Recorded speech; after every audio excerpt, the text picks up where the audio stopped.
how is Sokka a sex god? When you're in middle school, the flower of you're starting to see people in a different way.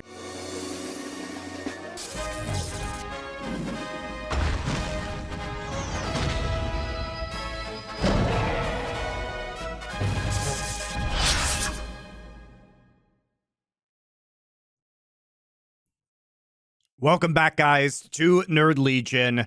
We had a bit of a hiatus there. We did release our Blue Eye Samurai episode, but we're back in the thick of it now, and we couldn't not do Avatar, right? We couldn't not do it. Exactly. because Love the double negatives. because even though we are boomers, and so we didn't actually grow up with the animated series, so I have seen parts of the animated series, Doa, because I was in it all. No, I was in college when the animated series came out. So I know a lot of you who might be younger, who might have grown up with Avatar, have a special affinity for this show. And while I've seen parts of it and I enjoyed the parts that I've seen, I am not like diehard Avatar animated. I came to it much later in life. So I was actually excited about the opportunity to watch this particular show because the live action would be more of my introduction to the show in general, to the concept, to the world. You're more of a fan of a different live action Avatar, traditionally, historically, more the blue Avatar variety. Yes. Yeah. That's what I'm used to from Monty. Oh, I love James Cameron's Avatar so much. Oh, just I used to love James Cameron in the 80s and 90s, and then he became modern James Cameron. And post-Titanic James Cameron is definitely not my bag. And I haven't even seen the second Avatar movie. I saw the first one, and it was total shit. So there we are. So comment on the video if you think Monty should watch Avatar 2: The Way of Water so we can review it. Just comment, like, subscribe, but mostly comment that, because we'll do it. I mean, it's old. It's old now at this point. It came out like last year or something like that, so it's super old, outdated. But if enough of you create an outcry, maybe we'll do it. All right, Doa. So where are you in terms of your Avatar watching? I have seen both of James Cameron's Avatar films. Oh, you mean oh, okay. Never mind. All right, I got you now. All right, so I've actually seen all of it, and I think this comes from having I'm the oldest of 8 kids, for those who might not know, and so I've been exposed through that to a lot of shows that I wouldn't have watched otherwise. Right. I wouldn't have seen or read Harry Potter if I hadn't happened to see the first movie with my younger siblings when I was home for Christmas one year. And the same thing kind of goes for Avatar, where I heard it was kind of good, but then I had younger siblings that were like, "You really need to watch this; it's amazing." And so Right. I watched the entire series, and it was amazing. It was actually extremely good. And I watched all of Legend of Korra, which is also pretty good. It wasn't quite as good, but tonally it was a little bit different. I still liked that too, but I really, really liked the original series quite a bit. I never saw the M. Night Shyamalan film. I just gave that one a pass. Just skipped it. Straight up. Now I kind of want to go back and watch it because I want to compare it to the Netflix show. And I do these types of things to myself. So I wouldn't be surprised if that happens. But yeah, so because of my younger siblings, I watched Avatar and I really liked it a lot. I wouldn't say I'm like a super fan or something like that, but it's definitely a series that like stands out among things I've seen in my life. It is incredibly good. The storytelling is great. The characters are great. There's so much to like about it. I recommend it to anyone who has the time to put into it. It's only 4 seasons, right? So it's actually not that long considering. So yeah, I love it. And so I was very curious to see how they would do a live action adaptation of that. Traditionally, live action adaptations of cartoons are usually bad. Let's be honest with that. Maybe one of the few exceptions was the One Piece show on Netflix that came out recently, which was actually really good. And so I was like, can they go 2 in a row? I doubt it. But I gotta say, Monty, I thought this was pretty good overall. I was pleasantly surprised. Let's get into it. I like how you've actually seen the entirety of the show, and I at least have a passing familiarity with it, so we can come at kind of the less educated angle from my end versus like the very familiar with it angle from your end, because I actually thought it was quite good. And I have seen some criticism out there that people saying, oh, it doesn't capture the magic of the original. And I do think for those of you who have not seen Avatar or who are less familiar with it like me, my advice would be the first couple episodes are kind of bad of this show. And so I had a little bit of a difficulty getting into it. But I found that the longer the show went on, and, particularly by like episode 3 and 4 onward, I really quite enjoyed it, and I thought it improved pretty dramatically from that point forward. So it may, I would say, give it a little bit of time, because I think by the end of the 8 episodes, you will be having much more fun than you did at the start. And also, I think to your point about adaptations of animated shows into live action, I think that one of the big strengths of this show is, from what I've read, they basically have the same amount of time, if not slightly more time in terms of filmed minutes, to cover the same story arc that happens in the animated show. So, is that true? Yeah, apparently this covers the first 20 episodes of the show. And it's 22-minute episodes. And these are, 8 episodes that last between about 45 minutes and an hour. So you actually are not like compressing the timeline. I think a lot of the issue with some of the live action shows is that they've tried to accomplish too much in a very short time frame, which is not a problem with kind of hitting the main story beats and character development, at least in the live action version of Avatar. So the interesting thing with that, and I want to talk about, there's 2 things I want to talk about now, because I want to talk about what you just brought up, about the time usage and crunching things and all that. But I also want to talk about what you first talked about, which is the strength of the series getting better as the episodes go on. I actually really enjoyed the first few episodes. And I'd say it stayed about the same level for me the whole way through. I think the first episodes might have been carried a little bit by the fact that I was a bit wowed about how well they were able to take the animated world and bring it into the live action. Sure. The all the big establishing shots of the different towns and things were the really cities good. are super cool, right? The locations are amazing in this show. Yeah, the effects are great. Everything looks really good, and the show is shot in such a cinematic way that this is one of the things I was thinking about all the way through too, that I've never seen a TV show that really felt like I was watching a movie the whole way through. And I think a lot of that is due to the cinematography. But going back to what I was saying, I think a lot of it too is that the casting is so good in this show, as far as finding people that can really be that character, not just look like that character, but really kind of like be that character. Especially the actor that plays Sokka, Ian also, I think is his name. He is like literally Sokka. I don't know how they found a human being that like looked so much like the cartoon character and could be that role so well, but he crushed it the entire way through. He stood out, I think, above everybody else, and that's saying a lot, because I think everyone did a very good job. So I think that was part of it, that maybe to someone that hadn't seen it, the storytelling might have seemed a little bit weaker, but for me, any of that was overshadowed by just how well they brought the animated world into live action. So I didn't feel what you felt in the first couple episodes with that, actually. I think that's part of the issue with the first couple of episodes, is that it feels very rushed. Like they feel very rushed to establishing the world and establishing the action that is going on in it. There's very little exposition. So again, coming from somebody who has not a lot of affinity for the animated show, you lack weight in the show when you immediately start off with this like airbender massacre that happens at the hands of the Fire Nation, because it basically just happens and you don't really get a sense of who the airbenders are. You don't really get an affinity for these characters, so their deaths end up being kind of meaningless in the long run. And the same thing with the Southern Water Tribe, with Katara and Sokka, because not only do you not really get a sense of their characters or their environment before they get into conflict, but also their lines especially, and I would say one of my direction criticisms with this show was that a lot of the lines are very rushed, right? It's like, we have to say this thing as quickly as possible to establish things. And on top of that, some of the actors rush through their lines anyway and don't actually it doesn't feel natural in the way they're delivering them. It's like they're just giving the audience the information as quickly as possible and not having good diction while they do that. The actor who I think is most guilty of this is Katara's actress, who I think is by far the worst actor in this show.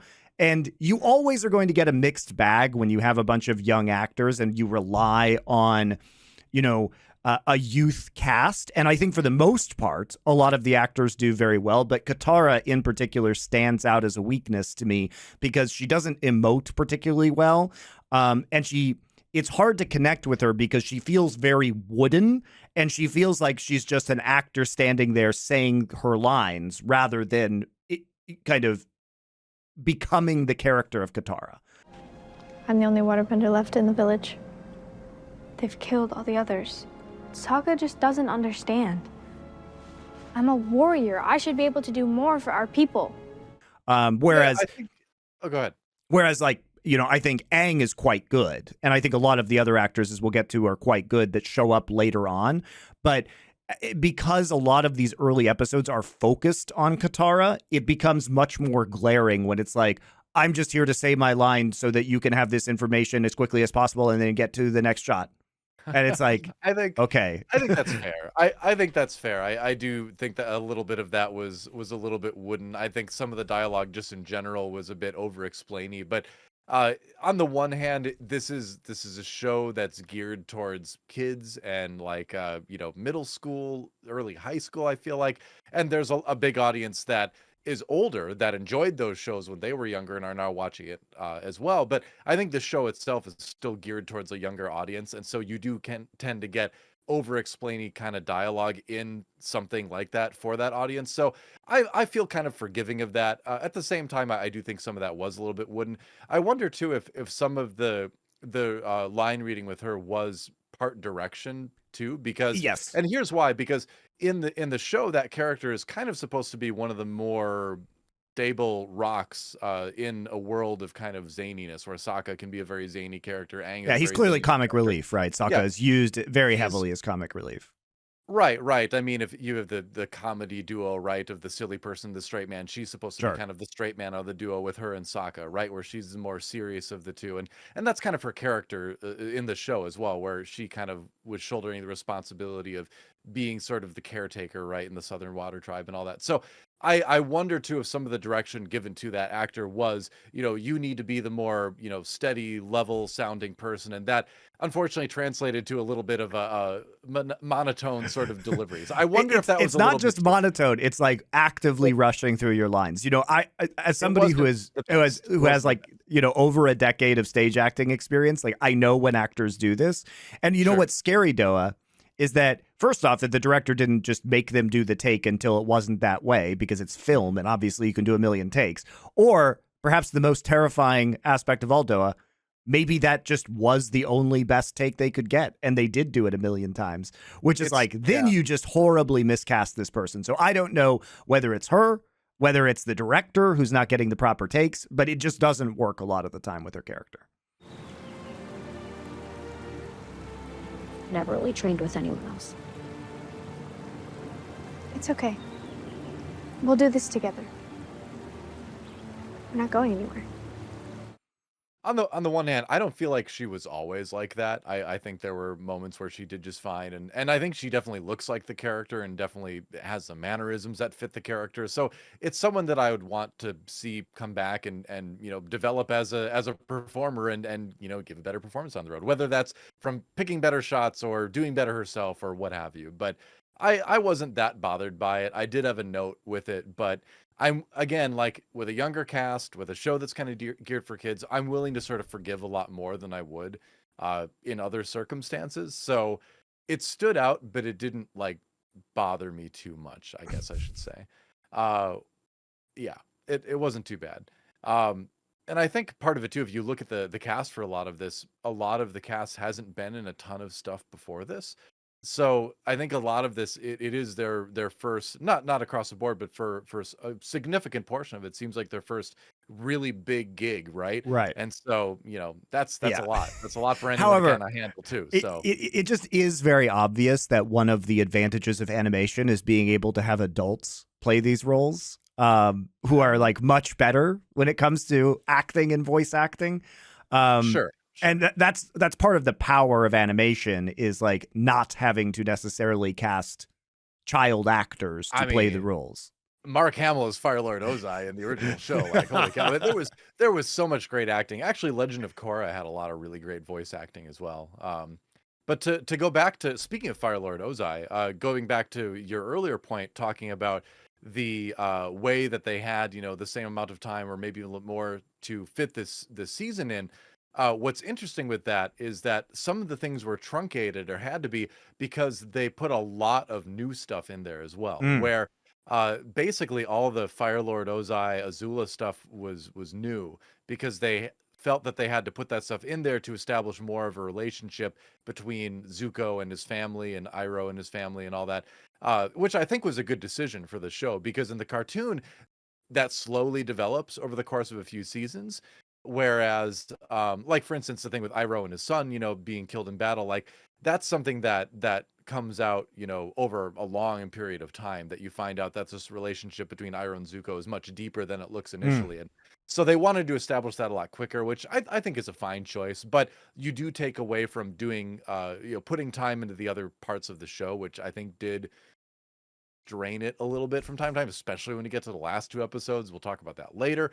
And then the other stuff, like the very beginning scene where it's the 100 years ago attack on the air temple and all that, that's not in the show at all. The animated show before, we start the animated show with the scene that has Katara and Sokka finding Aang trapped in the ice. So I think naturally they wanted to go back and establish Aang's character a little bit more, which again, I think is a perfectly fine decision, but in the grand scheme of things takes away from, fully fleshing out everything you want to cover in that first season, the book 1, the Book of Water, if you want to go by animated terms. I'm actually really surprised to hear you say that a lot of the Fire Lord Ozai and Azula stuff wasn't in the animated series, because They're I basically actually not in the first season at all, Yeah. if I remember right, like barely. It's been years since I've seen the animated series, so I will preface this by saying it's been a long time, but I don't really remember either of those characters becoming more prominent, especially to that level, until like later seasons. I actually think that the Fire Lord Ozai and family, like Fire Nation family history arc, is the best part of the show. Like, I think that is my favorite part, not only because all of the actors are crushing it in that. Like, Daniel Day Kim is great as Fire Lord Ozai. Iroh, Azula, Iroh, Zuko. These are all probably the best actors in this entire show. Overall, like, I think Zuko is hands down the best kid actor, and Azula is probably second. So I think they were performing really well, and I think also that it establishes Zuko, particularly in the great scenes with Aang, where he is so furious and trying to capture him, and Aang is much more calm and like trying to get through to him in a sympathetic fashion. I think it really helps flesh out why Zuko is the way he is, and it sets up a fabulous dynamic between him and Aang that the audience understands immediately, because they understand the kind of pain and suffering that Zuko has gone through. And I think it does a great job of establishing the dichotomy between Iroh and Ozai, as well as the kind of brothers who are two sides of the same Fire Nation coin, and how Iroh, you understand his grief from the loss of his son, how he's kind of replaced his son with Zuko, and how he wants the relationship, more a father-son relationship with Zuko, more than Ozai does in many ways, who is kind of, Ozai is depicted more as a political animal who is trying to craft his children into a respectable military ruler of the Fire Nation. So I think all of that is actually done incredibly well in this show, incredibly well.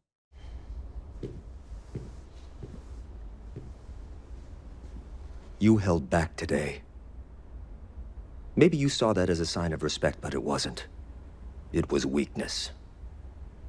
You must purge that weakness out of you. Yeah, I was very pleased with it. Like I said, I think it was a good idea to establish that a little bit more in the first season. It's funny that you mentioned that you liked Azula in particular as well, because I think that's one of the things that are going to stand out the most to people that are massive fans of the series as one of the negatives. Mainly for the reason that she has too much of a baby face compared to the Azula in the series. The Azula in the series looks more sinister, is more conniving and all that. The I think the actor that plays Azula in the series does a very good job, but she looks too innocent. I don't know how else to I describe it. love Like that. I love she that doesn't look dichotomy, though.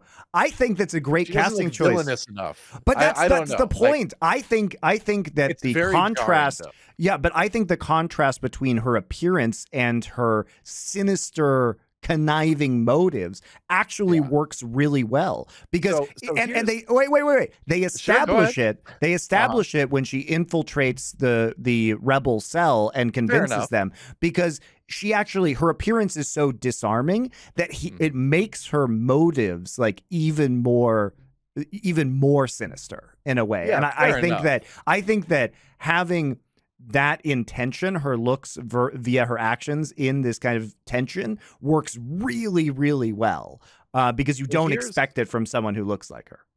here's why I think people who are big fans of the series are going to find that jarring, because or find her casting a bit jarring, is because the reason that I found it a bit off-putting is because so much of the casting in this series is just like dead on to the animated show. It's just like exact. If you could find a human being that looked exactly like the character, you have found it. It's incredible. And then there's a couple characters in there that are not that, and they look fairly different from their animated counterparts.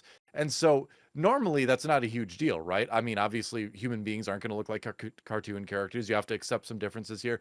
But it's jarring when so many of the characters are so dead on that when you see a character that's not, it's just off-putting by the virtue of that alone.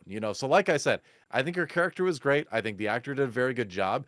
But for that reason, it was always a little bit weird to see Azula in this show, because she's one of the few characters that doesn't look like the exact doppelganger of their animated counterpart. I don't Which know. is I think a it's very. weird criticism. I know it's a nitpicky thing. I know it's a weird criticism, but I can't help what my brain was doing when I was watching this. That's fine. I just think it's delightful because it also, I think, it sets up. I think it sets up Azula to be kind of childish in a way, which is good because, well, I haven't seen the end of the animated show. Like, I assume her character arc is going to be, she's finally let out into the world by the end of this season. And I think her character arc in particular has a long way to go. And I think her appearing childish is going to be advantageous because it's going to show real development over the course of the series. And I think it lends itself to the fact that she has been sheltered. And even though she really wants this thing, which is to become the next Fire Lord or Fire Lady or whatever, and kind of supplant her brother in that situation, even the casting of her handmaiden servants, whatever, who are also very like childish and baby faced, I think it was very deliberate that they make her servants look like her. Right. So that you get this continuity between all of their characters, and you get a sense of kind of her level of maturity and her age, and that perhaps her ambition and intellect are, putting the cart before the horse a little bit when it comes to what she's actually capable of at her age, which I think is Actually, fun. it's so fun hearing you talk about this without the experience of knowing what happens in the show. I'm not going to say anything, obviously. And please do not spoil Monty in the comments. I'm begging you. My personal request from me, Eric Dolanquist, to you out there, please don't spoil Monty on things. Let him just experience it, all right? Because it's so much fun hearing you talk about this, actually. But yeah, like the dynamic with her and her friends is one that becomes interesting in the show. So I would hope it becomes interesting in this show as well. One of the other things I really loved about this show is that the elemental bending feels epic and cool and dynamic, and like it's such an easy thing, I think, to get wrong and to make it look lame and too special effecty, if that makes sense. But the fighting choreography was good. That's Fucking a great. big thing, is they didn't rely on the supernatural aspect of the combat to take away from the physicality of the combat that goes along with it. And that's the thing that was so cool about the cartoon, is that the elements become part of your physical movements, right? It's all, everything that the element does is based on a corresponding physical movement, essentially, right? So it's really neat that they made the right decision and didn't ignore the physical fight choreography that went along with all the elemental bending, right? So I thought they nailed it with that. That was just like perfect, right? Which again is a big concern I had coming into this. I'm like, all right, is the bending gonna look cool or is it gonna look totally stupid? And it looked very cool. It was a big relief. Yeah. I think the combat overall was something that really stood out within this show because every fight is like wholly unique. You also get specific techniques for, specific characters, which is very much in the vein of how martial arts and combat sports work. Like, if you're familiar with boxing or UFC, different fighters have their own styles or like unique moves that they are masters of. And I think you can really see that reflected here. They hammer it really hard with Katara and like the ice discs that she shoots out when she makes like that pillar. And you have other characters commenting on that, but it's very clear that there are these techniques, and watching Zuko fight with firebending is very different from watching any of the other characters with all his like spinning kicks in the air and everything that you don't see necessarily from some of the other characters. You obviously have Azula with the lightning as well. So for me, it was really, really fun to watch the actual combat, and I think it was done super, super well. And the neat thing is that we've only scratched the surface of, sure. of the potential of bending. I mean, like, it's neat to see how the basic forms in the show extend to other cool things that you can do that have not yet been revealed in the live action show, but anyone who's watched a cartoon knows. We got a little taste of that where firebending, can lead to like Azula controlling lightning, which is a neat extension of controlling fire, right?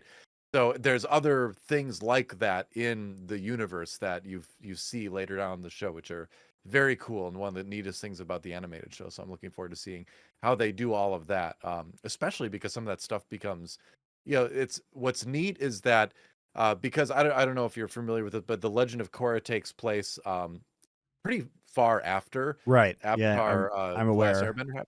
Yeah, so some of the things that just seemed like incredible incredible fringe cases in ways people use bending in the original show becomes like commonplace in the next series, which is kind of neat that this would just become a thing, right? Where it's like, when Rodney Mullen was doing kick flips, one of the first people to do that in skateboarding, everyone was like, oh my gosh, best trick ever. And then when I learned skateboarding, that was like one of the basic things you needed to learn, right? Right. So it's neat to see. I like it when a fantasy universe understands that concept over the course of time, that there is development in your world too, that things that seem amazing will later become commonplace. It's great when a fantasy world incorporates that. So I'm looking forward to seeing that in this show as well. Now, the other side of the bending that I didn't really enjoy was the fact that this Katara arc is so just fucking ridiculous in terms of her ability to waterbend. So first off, let me just get this straight. She's like 14 years old or something. She has no training. She reads a single scroll, practices for a few weeks despite having no training her entire life and being complete dog shit at waterbending at the start of the show. And by the end of the 8 episodes, you have like an 80-year-old dude being like, yes, truly, you are a master now. I'm like, hello? Yeah. Like, I understand that this is like a childhood fantasy. So the kids want to see Katara be like a waterbending master. But I'm just like, hold up. Is every other waterbender just a fucking idiot at waterbending so that you can just get overtaken by this child extremely quickly? Gotta read the scroll. No, I agree. I think her development as a waterbender feels much more natural in the animated show. It feels horrible in this show. I was like, all right, so they got to get her up to speed real fast, I guess. But yeah, it's one of those things where it's like, oh, whatever. Like I just don't care. Like it did bother me a little bit as well. But I was like, well, what can you do?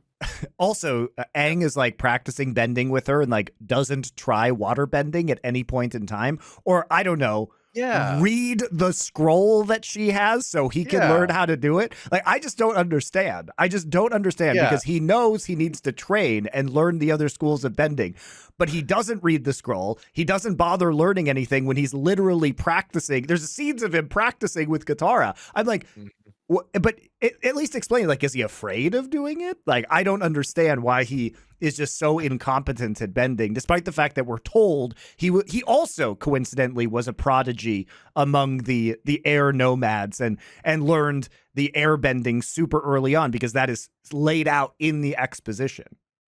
Yeah, I think they did drop the ball a little bit on that too, because like if I recall correctly in the first season, he is like kind of trying to learn along the way, but Katara like isn't a master herself yet, so she can't really help him that much.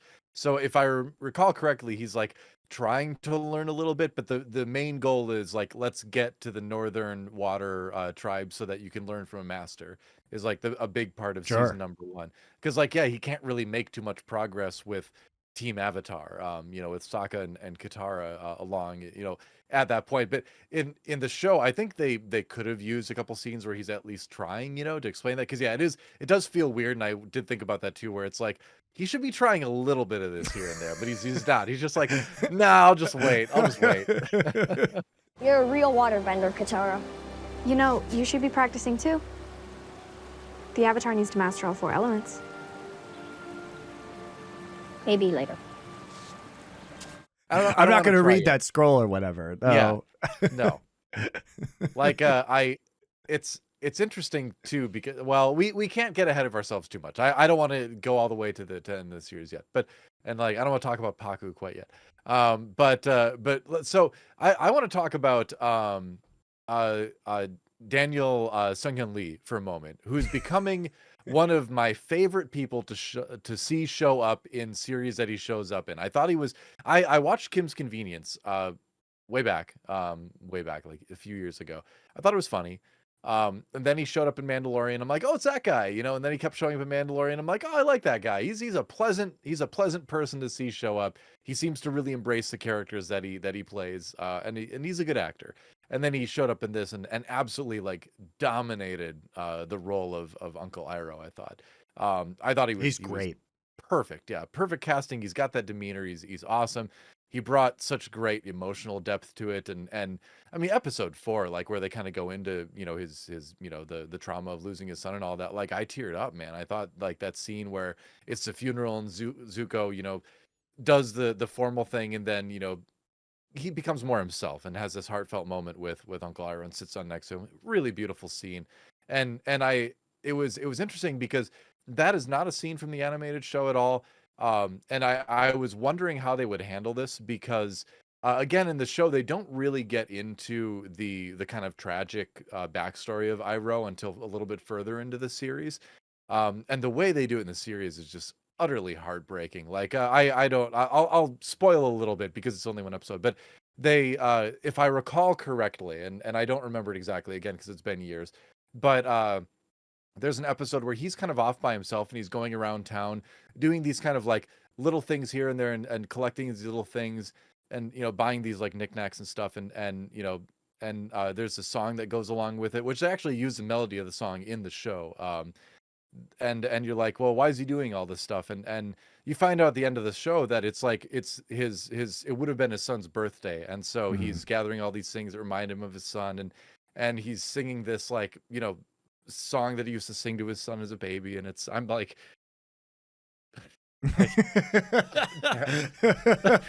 stupid show. I think it's great, and I was really surprised at the layers they got to with Zuko and Iroh's relationship, because both actors nail it, and you get to see the change. And I think you do not expect the level of shift within Zuko from his younger self to his present self. So Dallas Liu, the kid they cast as Zuko, I think does a great job of showing the more naive and sensitive Zuko before, who is quite likable, right? And how his the expectations on him and his relationship with his father kind of transforms him into something that he's very much not, and then you get to see that internal conflict play out, and you can see Iroh trying to draw him back to what he was rather than kind of the thing that his father has twisted him into becoming, which is just, it's so good. And both Iroh and Zuko, I mean, the acting is great in those scenes. Well, I think it's always really cool when you can have villains that you know, can fill all the different roles that villains can fill, right? Where you have the kind of like pure evil villain, right? Where Ozai he's just pure evil, right? He's your Emperor Palpatine. But then you've kind of got your Darth Vader in a way too, where you've got Zuko, where it's, you know, he's got this sort of like core of goodness, but he's his passion and his empathy has sort of been twisted into anger, right? Which is kind of the other side of the coin, right? And then you've got Iroh's kind of bringing him back. So yeah, it's and seeing Zuko's character kind of like really try to be, you know, try to fulfill what he feels he needs to do, but it's so counter to what he really believes is right. You know, but he's so like dead set on like going home and all that kind of stuff. He's such a great sympathetic villain, you know. That I thought they captured that extremely well too. That's a complicated character too. I'm trying to remember the name of the actor that played him. Dallas got it on the other Liu. monitor. Yeah, he did an amazing job too, because that's tough because you know, you have you have the sort of the Anakin conundrum where you have to be petulant and emotional, but at the same time sympathetic, and that's a really fine line to walk. I think acting wise, it's very difficult, and I think you need a good combination of, you know, directing, dialogue, and acting prowess. And if any of those three things are missing, you end up with a character that can be a little bit annoying. So I think we had all three of those things here, and I think Dallas Liu, you know, killed it on his part of it. So yeah, I also excellent, think it excellent helps job. that they have the scenes with Aang, like in the boat when he's trying to send him back to the Fire Nation after you know, Zuko rescues him from the Fire Nation fortress, because by having a likable character also show empathy to the other character does help you empathize with the potentially unlikable character as well. You know what the Fire Lord is doing is wrong. So you don't have to be like him. You can show some compassion.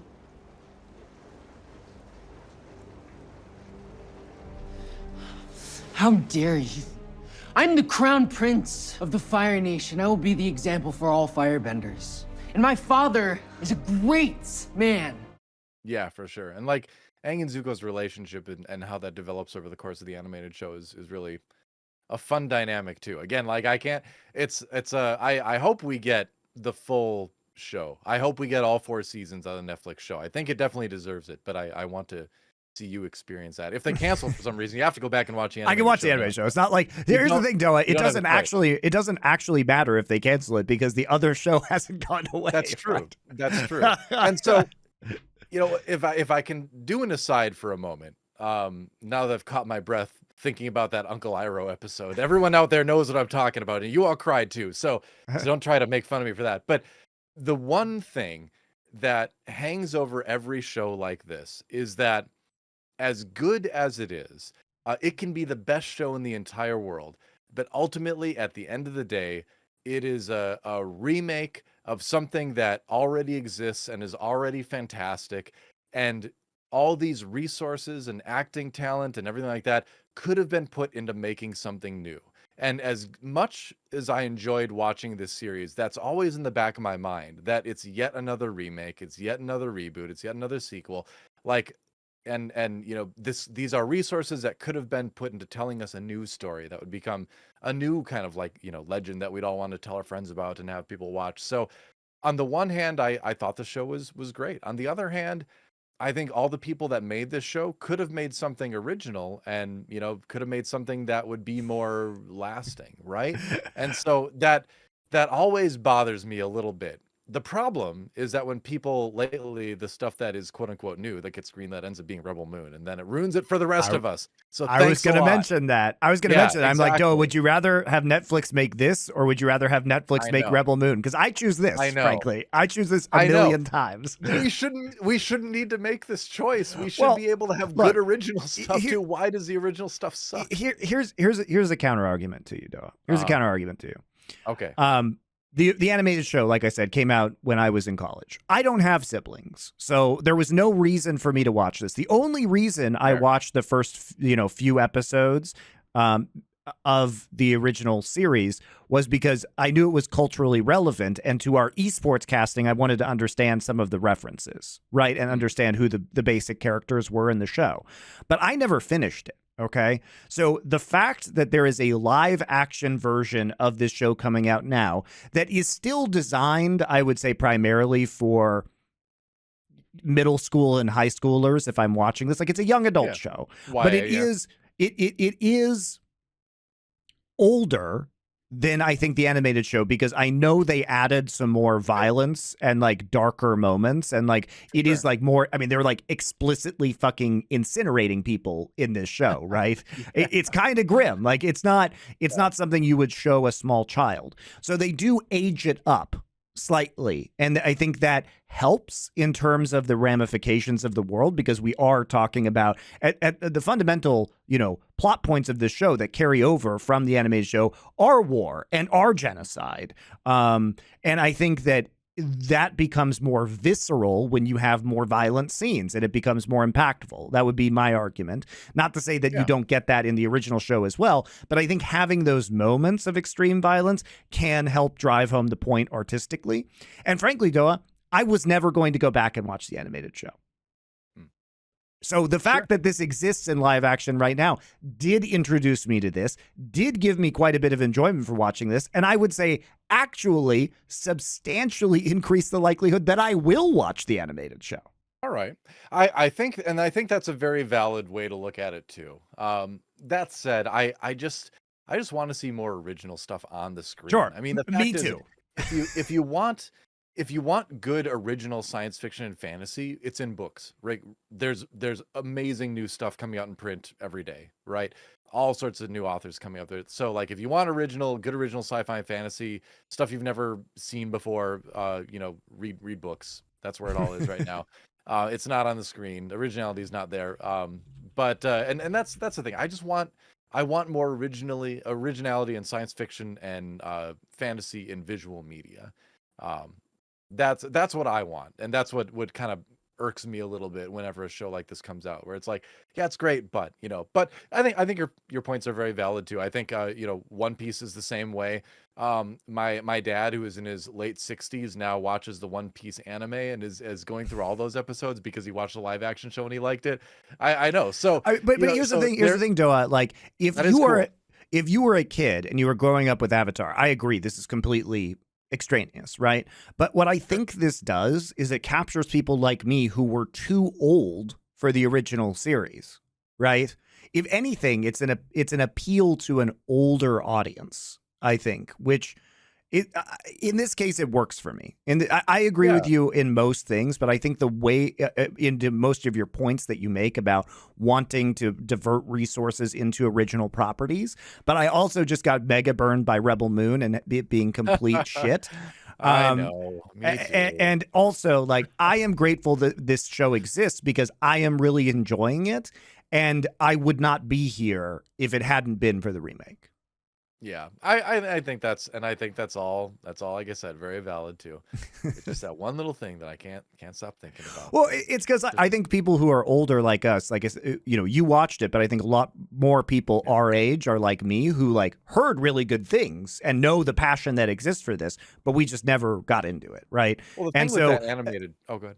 It's just that this was a gateway to get into it because there's a new hype show coming out, and having an 8-episode series seems like a manageable amount of television to enjoy, rather than you're like, it's also just the fact that, Doa, like, whenever you go back to old shows, you're like, oh, it's only 4 seasons. I'm like, oh my God, like, 20 episodes. I'm like, oh, do I really want to watch like 80 or 100 episodes of this show or however many? Like, I can watch 8 episodes now and then I can wait, and it's not like a daunting task to get through this show.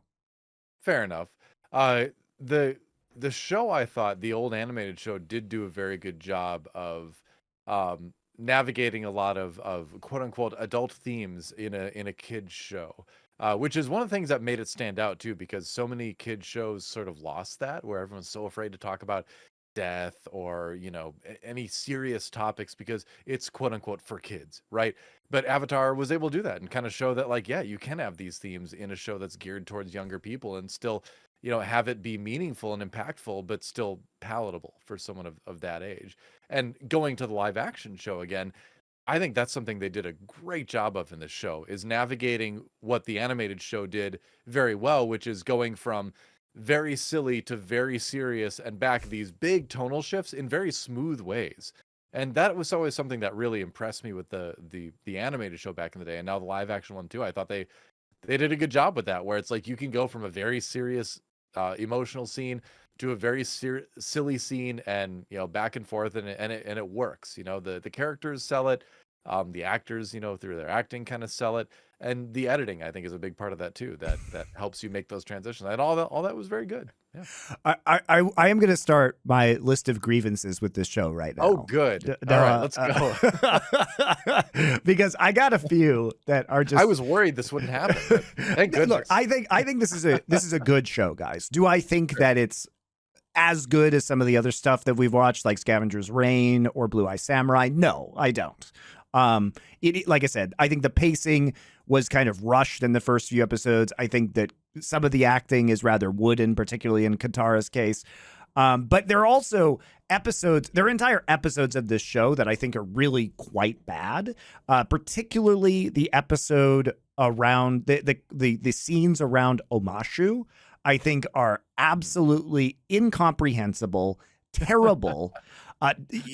There are entire subplots that are super useless. So the entire subplot, for example, with Jet and the Freedom Fighters. So let me get this straight. Yeah.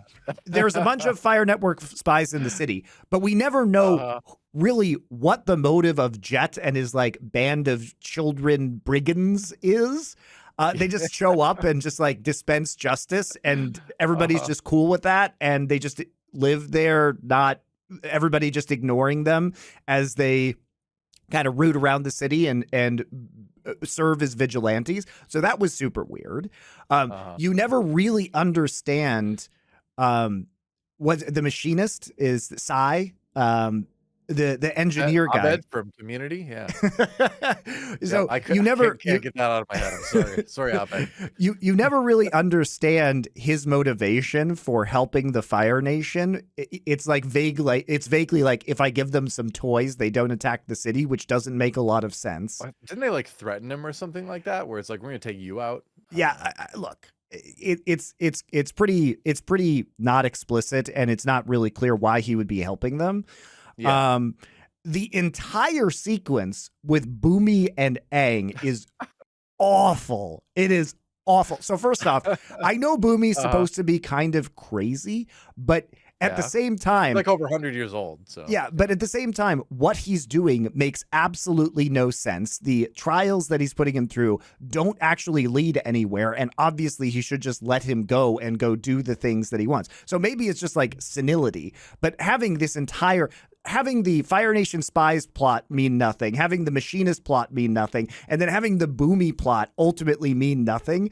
You could have just skipped everything. Like, you could delete Jet and the whole vigilante subplot out of the show, and literally nothing would be lost. Nothing would be lost. Not only that, Doa, but Bumi, the actor who plays him, is so terrible. You know what he reminds me of, Doa? He reminds me of Wallace Shawn playing the Grand Nagus in Deep Space Nine. He's literally just like a Ferengi in Avatar. He's a young guy in old person makeup. It's always gonna look terrible. Like that is not an elderly person playing that character. That is a strapping young man playing an old person with lots of makeup, and it's very obvious old person makeup. I mean, the makeup is bad, but it's also just the acting. Though he's just terrible at acting, which is, if you guys know what I'm talking about, like Deep Space Nine Ferengi, he is a Deep Space Nine Ferengi, and in DS9, that is great. In DS9, those characters are used as comic relief. And so you can kind of take it for what it is because they are caricatures to a certain degree. But having him do this in this show is just so tonally off-putting that it's hard to watch. Bumi, what are you trying to prove? Prove? Maybe I'm trying to show you there are no easy journeys for the Avatar. Maybe I just wanted to play a game, like we did back in the old days. And maybe I just wanted a bite of rock candy. Yeah, this is one of those cases where, you say they have the same amount or more time that they had in the cartoon, but they really didn't functionally because they had to put so much more in to establish more of the characters. All the Fire Lord Azula scenes, all those scenes were all new, or at least, or maybe taken from future scenes and seasons have put in all that kind of stuff. So when you get to the Mechanist, the Bumi stuff, the Jet stuff, that is all like multiple different episodes, and they crushed it all into just one. And that was the same episode that they tried to fit, that they put all the Iroh Zuko establishing stuff in there too. So I agree completely. Episode 4, they did way too much with It's one really episode. bad. And that was the thing where it's like, I'm sure a lot of fans out there have, are like the dynamic between Bumi and Aang, or they like the Jet and his gang, and the thing where Katara kind of gets taken, by Jet, and then, oh no, now he's actually, he looked like a hero, but he's actually got this very sinister side. And I think Jet's supposed to show kind of the other side of the coin, where sometimes the people that appear heroic are not. And sometimes the people that appear villainous are not. And like, that works much better if you have a few episodes to do that in, if you have like 2 hours of television to do that stuff in, instead of 45 minutes or whatever it was. So, and like the Mechanist stuff with the sun, like flying around in his chair thing and all that, like that is all multiple episodes crammed into one. And I agree, that did not work at all. I think you could have cut 2 or 3 of those things, or at least 1 or 2 of those things out and done just fine with this You series. literally You do can not cut have to things. have the You can Jet cut things. subplot. You did not Yeah. have to have the Jet, vigilante subplot. It really just accomplishes nothing in this show. It I think accomplishes nothing. any of those things individually could have been fine if they would have been fleshed out enough to be meaningful, right? Because with the Boomy thing, it's like, yeah, there should be some tension where it's like, oh, this is this is the last person basically on Earth that is alive from when Aang was a child, and so it's a very important person to Aang, but he's leading him on this stupid side quest that like is just derailing him from a very important thing he's trying to do. And I think in the show you have that proper tension too, where Aang is like kind of caught between, this is the last person I remember who's still alive, but now he's like, really kind of being a hindrance to me, and that's I think a real decent point of drama. But we didn't get all of that because it was all shrunk down. So, Jet and his gang, can be interesting because, the heroes have been going along, and now we have this, the flip side where it's the hero that's sort of becoming sinister, right? And he's taking care of orphans, but he's also, killing innocents and things like that, and kind of murderous. And so that too can be interesting subplot, if it's allowed to be fleshed out. The Mechanist thing, I wasn't really a big fan of that stuff in the show anyway. I don't think it was great in the show, and it wasn't going to be great in the live action version either. But again, if you would have taken a bit more time with it, sure, you could have made that whole subplot work. But because they tried to cram it all into one episode, it did not work at all. And it was that episode felt very long, but accomplished very little. I feel Also, like. So I think that was the weakest of the series. Yeah, it was terrible. The cabbage guy. What the fuck is going on with that? Oh, that's welcome to the longest running joke in the whole Avatar cartoon. It's terrible. Like that needs to stay in the cartoon because it might work in the cartoon, but it just is awful in live action. It's awful. Pure fan service. And you know, if you're a fan of the animated show, you're gonna be like, it's the cabbages guy, and you're gonna forgive however ham-handedly it was forced into the show. But if you've only seen the show, yeah, that would be terrible. But yeah, it's like the cabbages guy is a beloved. He's a beloved figure in Avatar animated folklore. So. you know what it reminded me of, Doa, was it reminded me of Surf Ninjas and the answering machine gag. It was like that. Yeah, well, what can I say? You know, we love us animated, you know, people love the cabbage guy, but you know, or he grows on you at least. But I'm sure he'll be back. I'm sure he will, you know, because the running joke is in a show he pops up in like every town and city they're in, and they always manage to like, you know, mess up his cabbages. So I like, understand. it becomes a thing where it's like, oh, how's it gonna happen this time? And it, you know, it's kind of a running gag, you know. But in the show, they just went full on with it right from the middle, where it's like, okay, yeah. I was thinking that same thing too, actually, where it's like, this doesn't really work if you're not in on the joke, you know. Which is one of the dangers of doing a show like this. It's fine to put things into their fan service, but they need to be done in a way that isn't too jarring for people that are coming into it fresh. You have my notebook.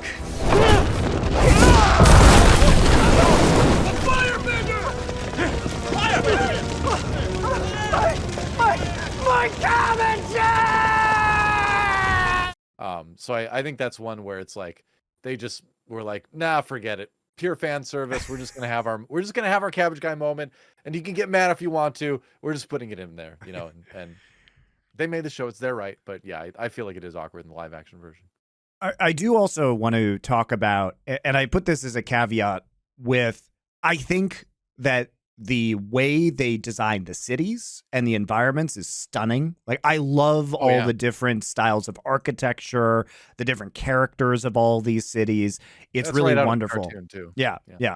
I love the costumes. I think the costumes are all super unique and interesting. I think it's all done very well. The general aesthetic design, the Fire Nation ships, you know, everything looks great.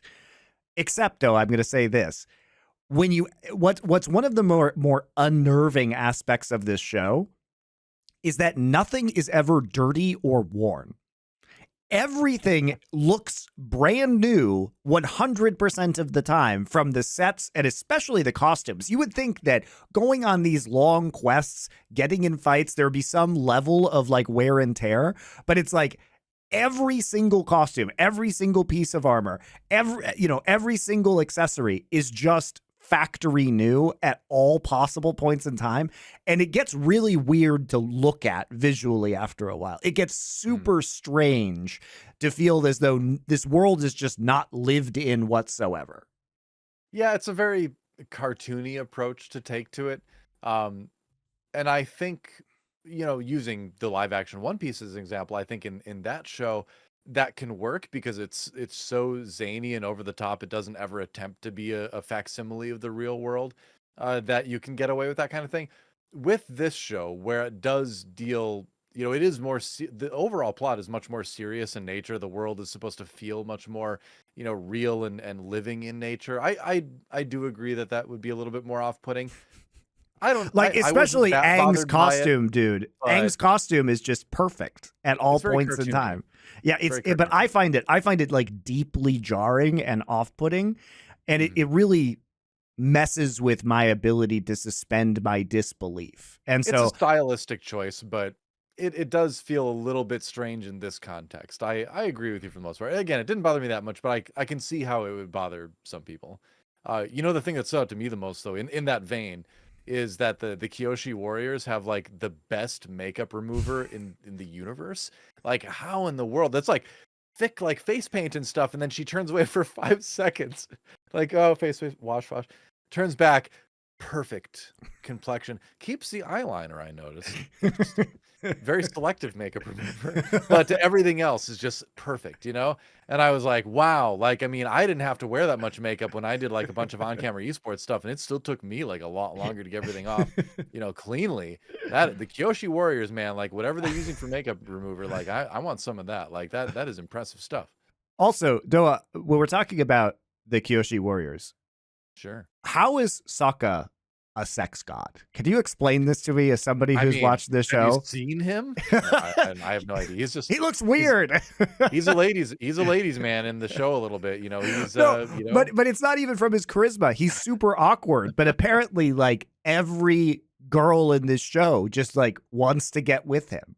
You know, when you're in middle school and in early high school, you're starting to the flower of you're starting to see people in a different way. You're starting to see people in a more romantic kind of way. Why him though, Noah? You're going through those. I mean, mostly because it's kind of I think mostly because it's kind of another comedy angle with that character. To be fair. But it is just kind of one of his things in the show, too, where he's sort of the representation of the awkward romances that occur at this stage in your life. He is like the avatar, no pun intended, of all the awkward kids out there going through their first dating experiences, I think. So it's not that he's such a sex god as much as he's just supposed to be the, the person who's experiencing that stuff. For all the young adults out there who are experiencing their first I get that entanglements. That doesn't explain why all of these high-powered girls are instantly attracted to him, despite the fact that I just find it amusing. I don't. He has no powers. He's not. He lies constantly about his own abilities. There is really nothing remarkable about him, and he's pathetically incredibly awkward. Yeah, I have no explanation other than this is his character. Maybe he has like pheromone bending or something that nobody knows about. It must be. You do that kind of like what Uma Thurman had in Batman and Robin. Poison Ivy. She could use like invisible spores or whatever. I don't know, to attract people. Maybe he's got that going on. Emotion bending. I don't know.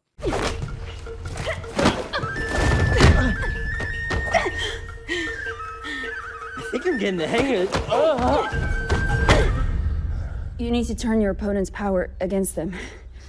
Reflect their strength.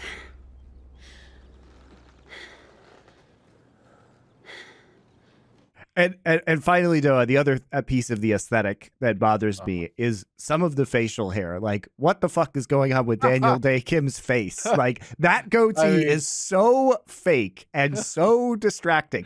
Especially Paku, that guy. And Paku, especially when they're in scenes with Iroh, whose facial hair looks really, really good, and then you just get the fakest stuff ever. Or, I mean, even if you compare it to other characters in the show, like Gyatso, the mentor to Aang, first off, he's basically just Asian Sam Elliott, which is hilarious. Or Bumi too. That's some hair application. But the facial hair is just really badly done sometimes. Yeah, I think this is actually the same exact thing as your clothing complaint, where because they have made a stylistic choice to make everyone appear more on the cartoony side, you get things like that where you get but Iroh's looks good. Sharp lines. I know. It does confuse me as well, and it was very off-putting as someone who's had facial hair, not right now, but for many years. Like it doesn't look like that. Not at all. No, nobody's facial hair ever looks like that. But it is amusing. I was tickled by it. It did amuse me. So I got value out of it in that regard. Also, why do I forget who's the guy who plays Abed in Community? I don't know. I haven't seen Community. You haven't seen Community? Well, it's a great show. It's extremely funny. Him and Daniel Glover are like a duo in that. They're Danny Pudi? Maybe, I don't know why. He's Sai, the mechanist. Yeah, I'm extremely embarrassed that I'm forgetting his name. But either way, like his facial hair also looks hilariously bad. It looks like that character from Community playing another character. because the facial hair does not look like real facial hair. But and if it is his real facial hair, then what can I say? I'm impressed. Yeah. So my complaints with like the Omashu storyline and some of the aesthetic aside, I think once you get past it is, I will tell you guys, like I said, the second half is much stronger than the first half. And if you can get past the really garbage stuff that happens in the Omashu storyline, I think that the reward of the Spirit World quest, and then the meeting the Northern Water Tribes and the Fire Nation attack at the end of the show is all really, really good. And I found like the last 4 episodes, I think, were much better than the first 4. They definitely brought Ko into live action in a sufficiently creepy manner. Oh, it's He was super already- creepy. always a creepy character, but when they did it live action, it was like, oh, that is sufficiently creepy. I appreciate that. And I will say too, even like episode 4, which is, you know, overall the dud of the season, I think, that still has some of the best scenes in the entire series with the Iroh Zuko stuff. So even in like a bad episode, there's still very good scenes. So at least it's got that going for it. Going through some of the other things, I'm trying to remember what I haven't talked about yet that I want to talk about. But so here's a cartoon thing to live action thing. I'm really glad they kept the hippies. They were funny. That was good comic relief. Yeah, because it's one of those things in the show, and this is the thing with the Avatar world in general, the Avatar cartoon world in general, is that like nobody ever tries to do an accent. They don't try to do any of that stuff. There's plenty of references to modern day things in the show with just the way people act. They don't try to make the dialogue seem like faux old timey, you know? It's not like Lord of the Rings where everyone's speaking like they're, you know, trying to be a Middle English kind of, you know, vibe and all that. Everyone just speaks in a very modern day kind of way. And you've got the hippies, right? Which if I recall correctly in the show, there's like some of them are like Fire Nation stuff too. They're just like people are like, nah, forget the war. We're just gonna, you know, sing and dance and things. But I really did love the hippie scene in the cave too, where Oh, it's good. it was very funny at the end of the song. Just the being like, yeah, they're doomed. I'd love that scene. I was so happy they kept those characters. If all goes well and we get future seasons, that troop of hippies should show up in future seasons too. So fingers crossed. Secret tunnel through the mountains. Secret, secret, secret, secret tunnel. Yeah. They're doomed. That was actually some of the more, I think, entertaining comic relief that served a purpose to drive the plot along as well. Oh yeah, episode 4 also had the badger mole stuff too. They put way too much in that episode. Holy cow. Yeah. So what were your thoughts on the kind of closing of this series? And because it obviously escalates to this massive battle between the Water Tribe and the Fire Nation that I thought was visually spectacular. You know, you got to see the large scale application of fire and water bending, which was really, really fun. You kind of get to see the end of the Zhao arc, which I thought was really interesting in terms of Fire Nation politics and the capturing of Aang and everything like that. So I thought it was all really well done. Yeah, and a lot of that is fairly close to the book as well, as far as like Zhao's arc and everything, you know, taking out the fish, which of course causes big problems. Yue having to become like the new moon spirit essentially because she was given part of the moon's energy as a baby when she was, you know, very sick and going to die and all that. And they kept all that stuff and you know, talk about another Sokka love interest, the moon now. Yep. That's the thing. But it's great. I thoroughly enjoy all of this. But I think it does escalate, you know, well, just like it does in the first season of the show, the cartoon as well, is that it does escalate to this big conflict. And I think that's a great way to do it, right? Where you show these powers kind of in isolation, you show small skirmishes, and you get bigger and bigger and bigger until you have this big battle that it feels big because you've been seeing things on a smaller scale the entire time. So the big scale doesn't feel lost, right? It feels impressive. A lot of fantasy stuff is like, we're going to go massive right away. Oh, look, so many people. Oh, huge armies. Wow. But that doesn't really have that big of an impact if you don't see things in the smaller scale first, right? You have to be impressed by it because you saw something at a smaller scale first, I think. Nothing looks big if you've never seen anything small. So I think that they did a good job with that. Koizilla translated, I felt fairly well. I think it actually is called Koizilla, referred to as Koizilla among the fans during the show or something like that. I've heard that term. It looked great, I thought. Yeah, it was neat, and it was a neat kind of like you keep getting these glimpses into like, you know, what the Avatar is truly capable of, and yet there's also this larger world, right? Where even someone as strong as the Avatar is still, only a small part of the big, fantasy elements in this world, the spiritual realm, the physical realm, all that. So I like that we get sort of another glimpse of how the different parts of the world interact, which again, in fantasy world building, I think is a very, good thing to have, right? Is that you can't establish the thing that is the most powerful thing right away, because then everything else is going to seem a little bit paler by comparison, right? Whereas if you can fit things together, right, and say, well, this is very powerful, this is powerful, but this interacts with this, and like there's a complexity there that I think is nice, and they navigated that fairly well overall, I thought. Again, like the last 2 episodes to me feel a bit rushed. But I think that's because they had to insert all these other scenes, mostly with the Fire Lord family, to make everything work better with Zuko. But I was pretty pleased with it overall. Again, like just my feelings toward the series is obviously not perfect, but I really enjoyed it. For me, it was like a solid 8 out of 10 to jump to our rankings, I guess.